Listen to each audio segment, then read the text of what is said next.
When I'm being challenged to do something, I want all the facts. I don't want to feel like some guy's powering up over me with emotional arguments. Just the facts, please. Nothing but the facts. In fact, one of the worst decisions I ever made, the first car I ever bought, my dad bought me a car, but then my own car, the first car I ever bought, there was this guy in my church named Paul. He was a good guy. I wouldn't fault him at all, but he was about 8 years older than me, and I really looked up to him, and he had a used car lot, and one day I went by there, and I thought maybe I'll get a car, but I wasn't sure if I could really afford a car, and anybody ever do that? Drive away with something, and you thought, I don't know if I should have done that. I don't know if that was what I bought. Here's what I bought. I bought a 1976 Gremlin. Now, that's the first car. I taught Kathy how to drive in that car.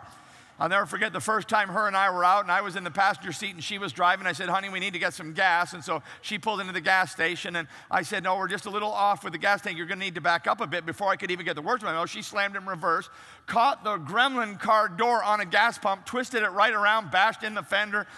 It kind of looked the way it did when I bought it still, though. It was a Gremlin. I looked up today, Time magazine lists the Gremlin as one of the worst 50 cars of all time. Anybody here ever own a Gremlin? Put up your hand if you had one. I'm sorry. I'm so sorry that you had one of those. And here's the thing, okay? I think it got a little emotional. I felt kind of pressured, and then I made a decision I didn't want to make. I don't want that to happen here today. So the title of this message is, This I Know For Sure. This I know for sure. I want to give you some facts biblically. Here's the first one. Jot it down. This I know for sure, that God owns it all. That God owns it all. The verses here that I wanted to read to you are from 1 Chronicles 29, where it says, starting in verse 11, Yours, O Lord, is the greatness and the power and the glory and the victory and the majesty. For all that is in the heavens and in the earth is yours. Yours is the kingdom. By the way, that's the phrase that we get the part of the Lord's Prayer from. Yours is the kingdom, O Lord, and you are exalted as head above all. Riches and honor come from, tell me. You. Lift up your voice. Who do riches and honor come from? You. They come from you, Lord. You rule over all. In your hand are power and might, and in your hand is to make great and to give strength to all. The context of that I just read to you, these were David's final words. It goes on for several chapters here at the end of 1 Chronicles. King David, the great king of Israel, these are his final words. He's speaking to the leaders of the nation of Israel, and he's actually challenging them to rally together to do beyond his life what he could not do. David wanted more than everything to raise a house of worship to God, and God did not allow him to do that, but he was, in the last moments of his life, he was rallying God's people to give generously so that this house of worship could be built. Now look back at the verses I just read to you and note a couple of things with me. Notice, first of all, that all glory is God's. Starting in verse 10, David blessed the Lord in the presence of the assembly, and David said, Blessed are you, O Lord, the God of Israel, our Father, forever and ever. Yours, O Lord, is the greatness and the power and the glory and the victory and the majesty. What we accomplish here in our church this weekend, every pledge and the total that's pledged and the capacity to give it over the next 3 years and the awesome things that are going to happen in Chicagoland and around the world because of what you give, because of what we give together, all of it, it's not to the glory of Pastor James or Pastor Rick. It's not to the glory of Harvest Bible Chapel. It's not to the glory of Harvest Bible Fellowship, wherever these churches are found. Point to who the glory's to. The glory's to God. Amen? Say amen if you agree with that. Amen. All right? The glory's to God. All the glory is God's. Notice, secondly, at the end of verse 11, all belongs to God. For all that is in the heavens and the earth is yours. You don't have no car. You don't have a house. You don't have your health. You don't have a job. Everything you have is God's.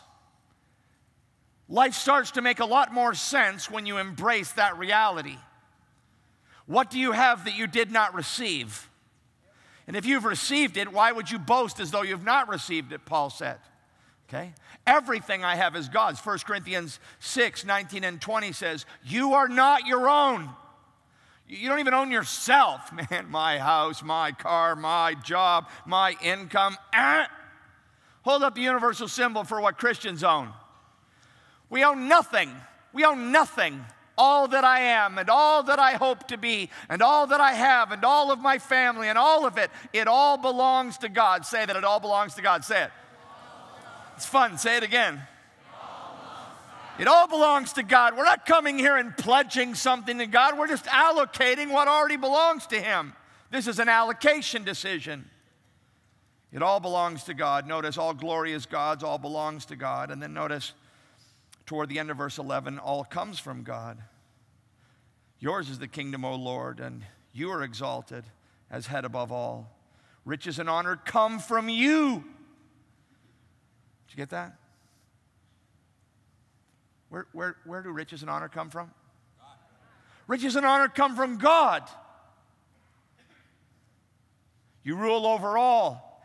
In your hand are power and might. In your hand is to make great and to give strength to all. Great verses, great verses. All glory is God's, all belongs to God, all comes from God. Therefore, if you're short here today, you say, well, James, we're having a hard time holding it together at our house. We can barely make the ends meet. We're just hardly hanging on. I'm just telling you, we're just hanging on. Okay? Understand that? That's a spiritual problem that God has allowed in your life. And the answer needs to be a spiritual solution. Look at, for those of you who are generous and faithful and have come prepared to express such again today, you can anticipate God's faithfulness to you. For those of you who've been living in disobedience, withholding tithes and offerings, disobeying the biblical teaching on partnership with God, you should expect that your shortfall is the result of your own disobedience, and you should prepare now to make a pledge to break that bondage to disobedience to God in the matter of your finances. God owns it all.